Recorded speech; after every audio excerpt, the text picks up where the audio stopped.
নমস্কাৰ বন্ধুসকল, আজি এয়া মৰ্ণিং ৱাক কৰি আহিলোঁ। এয়া অকণমান গাড়ীৰ ওপৰতে বহিছোঁ।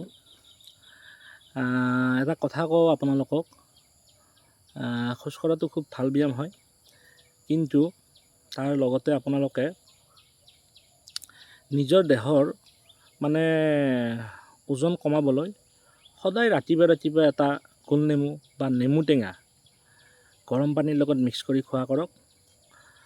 আপুনি যেতিয়া ৰাতিপুৱা সেইটো খাব, আপুনি চাব আপোনালোকৰ পেট চাফা হ'ব, লিভাৰৰ এক্সট্ৰা ফেটছবিলাক নাইকিয়া হ'ব, আপোনাৰ ব্লাডৰ ভেচেলবিলাকৰ ভিতৰত যিবিলাক ফেটছ জমা হয়, অতিৰিক্ত ফেট জমা হয়, সেইবিলাক আপোনাৰ নোহোৱা কৰিব। কাৰণ চাওক, আপুনি এটা কথা চাব, পাকঘৰত যাওঁতে আপোনালোকে যিবিলাক বেৰত তেলনি মাৰাৰ সময়ত, আমি যেতিয়া তেলত দালি সম্ভাৰ দিওঁ বা কিবা এনেকুৱা কৰোঁ, সেই তেলবিলাক চিটিকি বেৰত পৰে, সেই বেৰত পূৰা আঠা আঠা হৈ থাকে। আপুনি নেমু টেঙা এটুকুৰা ঘঁহি চাবচোন, সেইবিলাক নাইকিয়া হৈ যায়।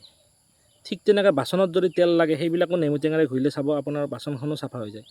ঠিক তেনেকৈ আমাৰ শৰীৰটোৰ ভিতৰতো এনেকুৱা ফেটছবিলাক জমা হয়, আৰু যিবিলাক আপোনাৰ কোনো ধৰণৰ প্ৰক্ৰিয়াৰে গুচাব নোৱাৰি এক্সেপ্ট এক্সাৰচাইজ কৰাৰ বাহিৰে, আৰু সেইবিলাক কিন্তু সোনকালে নাযায়। কিন্তু আপুনি নেমু টেঙা যেতিয়া খাব, গোল নেমু যেতিয়া খাব বা নেমু টেঙা খাব বা টেঙা জাতীয় বস্তু যেতিয়া খাব, আপোনাৰ সেইবিলাক অতি সোনকালেই নাইকিয়া হৈ যায়।